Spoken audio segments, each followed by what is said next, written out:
પ્રાકૃતિક કૃષિ એટલે એક ગોષ્ઠીનો આપણે જે કાર્યક્રમ છે એમાં સૌથી ઉત્તમ વાત એ છે કે ગુજરાત રાજ્યમાંથી આપણે હિતેન્દ્રભાઈ પટેલ જે ગુજરાત પ્રાકૃતિક બોર્ડ ફેડરેશનના પ્રમુખ છે.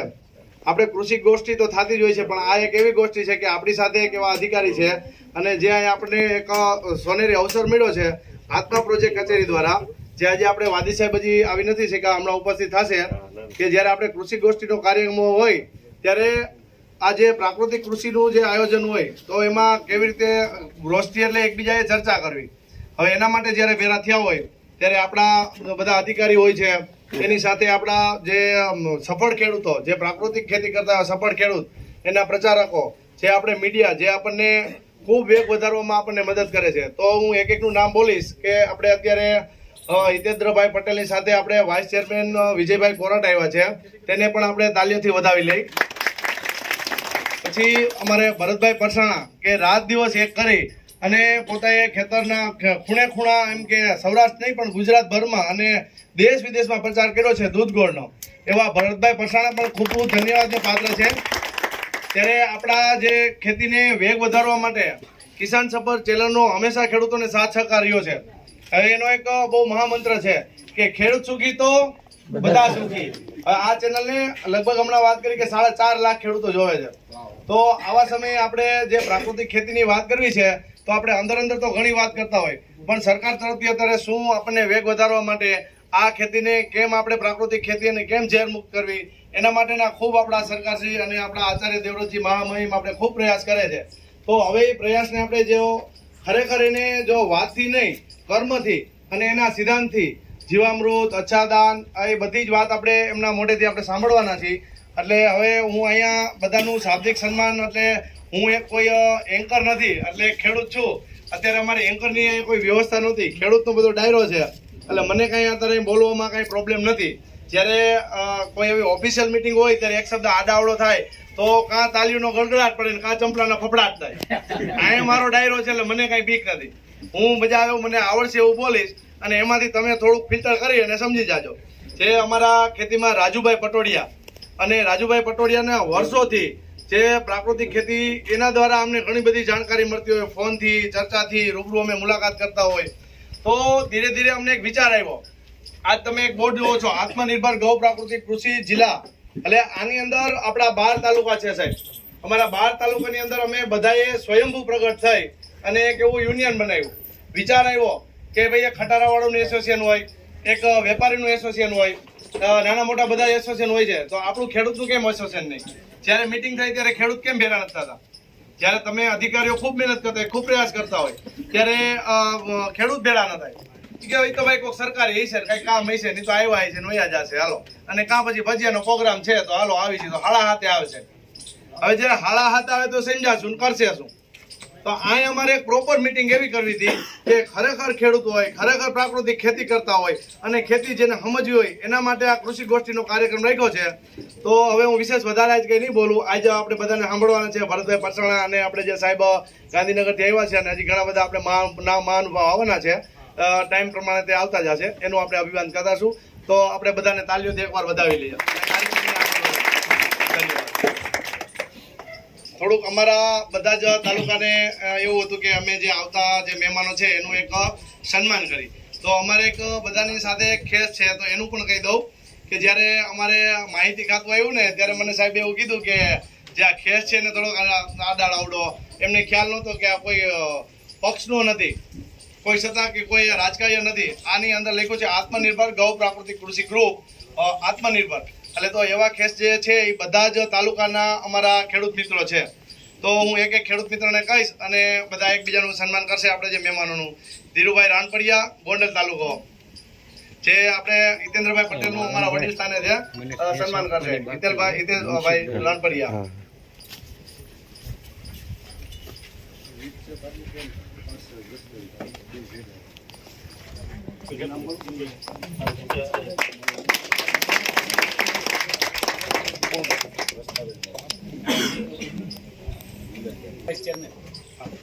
યારના વાઇસ ચેરમેન આપણે વિજયભાઈ કોરટ, વિજયભાઈ કોરટનું સન્માન કરશે. વસ્તાભાઈ વાઘાણી. કિસાન મોરચા મહામંત્રી સન્માન કરશે નિલેશભાઈ જોડુ.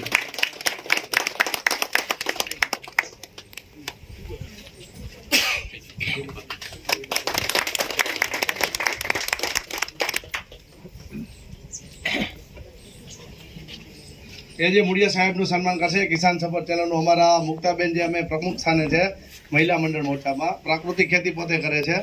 એની એક તાળીઓ વગાડી નાખો. એને 10 મહિનાને સાથે લઈ અને મુક્તાબેન કાયમ માટે અમને સાથ સહકાર આપે છે કે ભાઈ તમારે જ્યાં જરૂર હોય આ ગ્રુપને.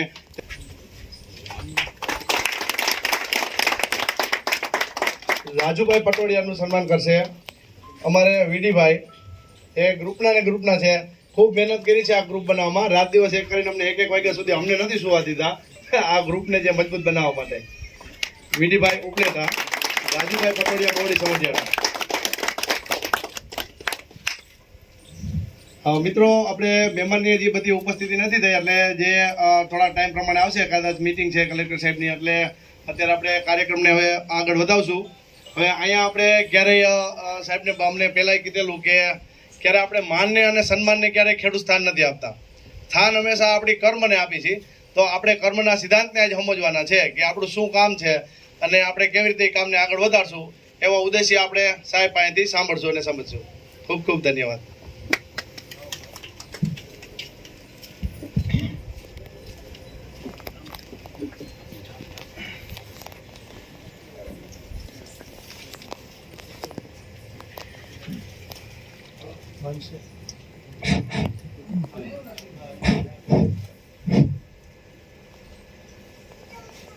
આત્મનિર્ભર પ્રાકૃતિક ખેતી ગ્રુપ રાજકોટ જિલ્લો અને આત્મા પ્રોજેક્ટ ગુજરાત સરકાર આયોજિત આ પ્રાકૃતિક કૃષિ ગોષ્ઠીમાં આપણી સાથે ઉપસ્થિત અમારા પ્રદેશ કિસાન મોરચાના ઉપાધ્યક્ષ, અહીંયા રાજકોટ યાર્ડના ચેરમેન, વાઇસ ચેરમેન મારા મિત્ર ભાઈ શ્રી વિજયભાઈ, કિસાન મોરચાના અમારા મહામંત્રી શ્રી, ડાયસ પર આ બધા ગ્રુપને એક તાંતણે રાખવામાં જેમણે બહુ ભારે જહેમત ઉઠાવી છે અને બહુ વર્ષોથી લગભગ 2011-12થી જેમણે આ પ્રાકૃતિક ખેતીનો ભેખ લીધો છે એવા રાજુભાઈ, મુરબ્બી શ્રી ભરતભાઈ, જેમણે પણ એક વિશિષ્ટ અભિયાન આખા જિલ્લામાં આ દૂધ ગોળનો પ્રચાર કરે છે.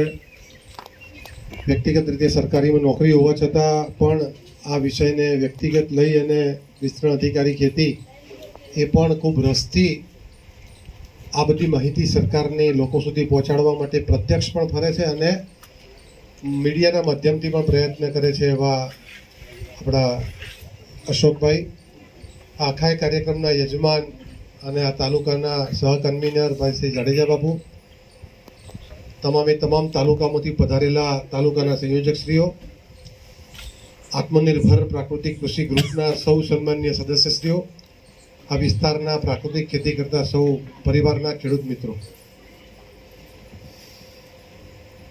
આમ તો ઘણા સમયથી લગભગ 1-1.5 મહિનાથી અહીંયા આવવાનો કાર્યક્રમ બનતો હતો, પણ વરસાદની સિઝન હતી એટલે ક્યાંક ને ક્યાંક મારા પણ કાર્યક્રમો બીજે ચાલતા હતા. અહીંયા પણ આ સિઝનના હિસાબે આપણે ગોઠવી શકાતું નહોતું. બીજેપી સાથે વાત થતી હતી, કે સાથે વાત થાય, 3-4 વખત ગોઠવાયું, 3-4 વખત પાછું કેન્સલ રહ્યું. પ્રાકૃતિક ખેતી એ સમયની માંગ છે. ઇતિહાસ જે રીતે કરવટ બદલી રહ્યો છે, માનવ જીવનની સમસ્યાઓ જે છે એ સમસ્યાઓએ પણ એનું સ્વરૂપ બદલ્યું છે. આમ તો જીવનની શરૂઆત થાય, પારણામાં બાળક આવે ત્યાંથી શરૂ થાય સમસ્યા અને અંત્યેષ્ટિ થાય ત્યાં સુધી સમસ્યા આપણી સાથે જ રહે અને એનું નામ જ જીવન છે.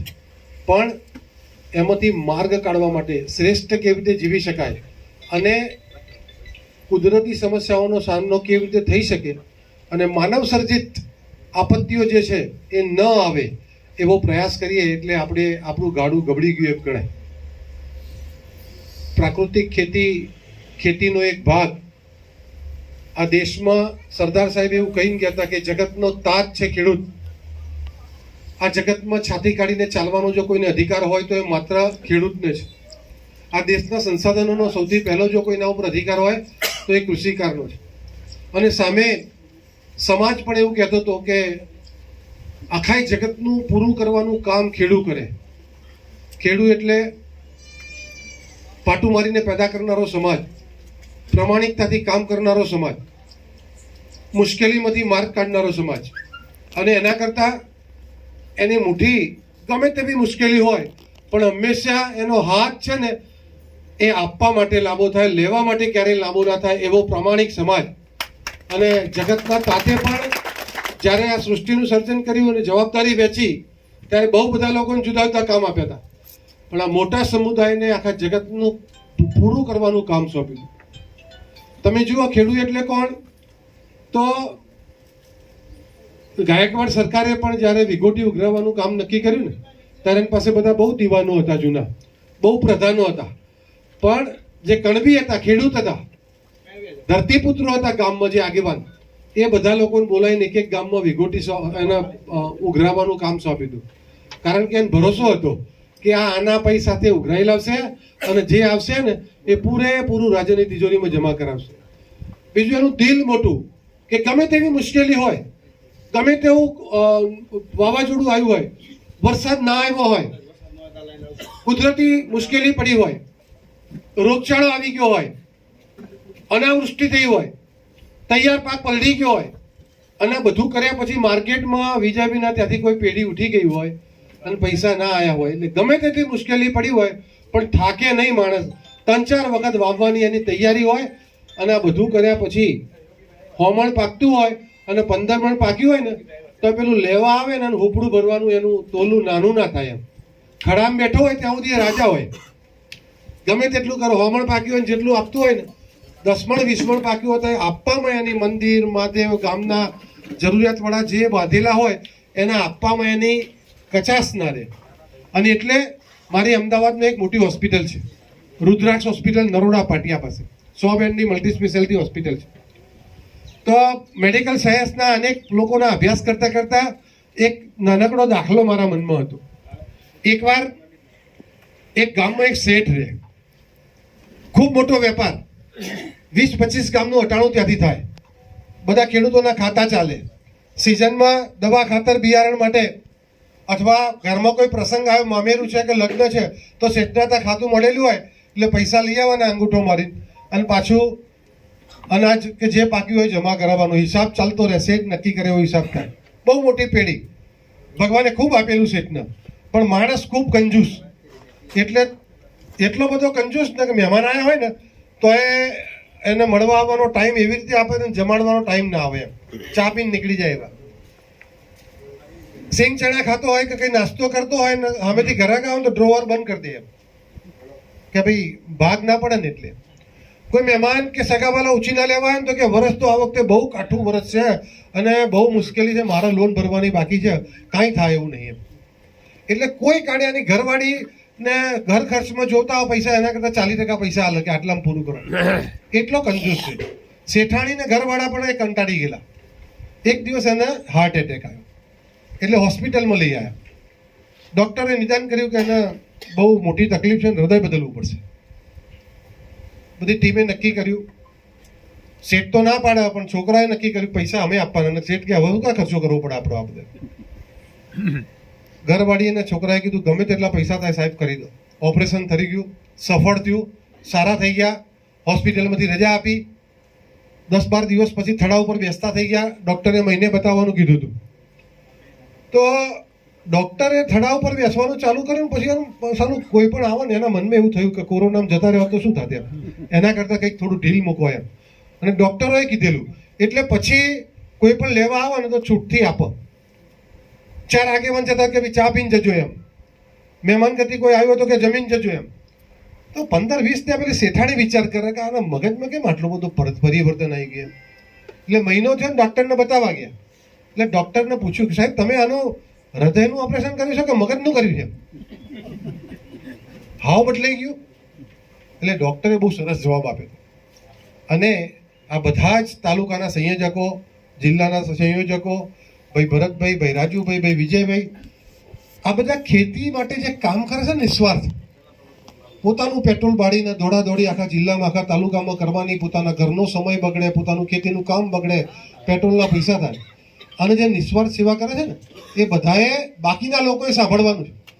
રાજકોટ જિલ્લામાં પ્રાકૃતિક ખેતીનું કામ સુપર થાય એના માટે આ આત્મનિર્ભરના જેટલા ખેસ છે ને બધાએ ખેસ આત્મનિર્ભરના થઈ જાય ને આ પેન્ડલમાં બેઠેલા, અને બધા પોતે પ્રાકૃતિક ખેતીના એમ્બેસેડર બની જાય. એના માટે પેલા ડૉક્ટરનો જવાબ તમને કહું. ડૉક્ટરે શેઠાણીને એવું કીધું કે શેઠાણી કે સાહેબ આનું તમે મગજ બદલ્યું છે કે હૃદય બદલ્યું છે? તો કે ના, અમે તો હૃદય જ બદલ્યું છે. તો કે આટલો બધો ફેર કેમ થઈ ગયો? તો કે એને જે હૃદય નાખ્યું છે ને એ ખેડૂતનું હતું. એટલો બધો દિલદાર માણસનું, એટલા બધા ઉદાર માણસનું, એટલા બધા પ્રમાણિક માણસનું, એટલા પરિશ્રમી માણસનું હૃદય એને નાખ્યું છે ને, હવે તમારે જોવું નહીં પડે. એનો હાથ હંમેશા આપવા માટે જ લાંબો થશે. ક્યારે એ ટૂંકો નહીં થાય એનો હાથ, ક્યારે એનું મોં પાછું નહીં પડે આપવા માટે. એવો ધરતીપુત્રોનો પરિવાર, એનો આ ડાયરો અને પ્રાકૃતિક ખેતીની વાત માન્ય રાજ્યપાલ સાહેબે જે અભિયાન ઉપાડ્યું છે, ત્યારે મને લાગે છે કે એક એક ગુજરાતી તરીકે, એક એક રાજકોટવાસી તરીકે આપણી જવાબદારી બને છે કે 500 કિલોમીટર દૂરથી પેલો માણસ આવી અને જેને રાજભવનમાંથી નીકળવાનું હોય એર કન્ડિશનમાંથી, એ 45 ડિગ્રી ટેમ્પરેચરમાં ખેતરે ખેતરે ફરી આખા ગુજરાતમાં અભિયાન ચલાવી રહ્યા છે. ત્યારે આપણી કંઈક જવાબદારી બને છે. અને એવું કહેવા માટે છે 300 કિલોમીટરથી હું તમારા આ જાડેજાના આમંત્રણને માન આપી અને હું તમારી વચ્ચે એટલા માટે આવ્યો છું કે આ સમયની માંગ છે. ખૂબ મોટી મુશ્કેલી સમાજમાં પડી રહી છે. આપણે નહીં સમજીએ તો આપણે પંજાબ બની જઈશું. પંજાબથી એક ટ્રેન ભટિંડાથી શ્રીગંગાનગર બીકાનેર એક ટ્રેન આવે છે. એ ટ્રેનના બધા ડબ્બા ઉપર લખેલું છે કેન્સર એક્સપ્રેસ. 3000 માણસ રોજ ત્યાંથી ત્યાં બીકાનેર કેન્સર હોસ્પિટલ મોટી છે એમાં કેન્સરની સારવાર લેવા આવે. ગુજરાતમાં પણ, સૌરાષ્ટ્રમાં પણ, રાજકોટમાં પણ ઘરે ઘરે તમે જુઓ તો સોસાયટી ફળીએ ફળીએ સગાવાલાને તમે યાદ કરો તો એ બેઠેલા કોઈના સગામાં, નજીકની લોહીની સગાઈમાં એક કેન્સરનું દર્દી નહીં હોય એવું નહીં બને. આવી સ્થિતિનું નિર્માણ થવા જોઈએ.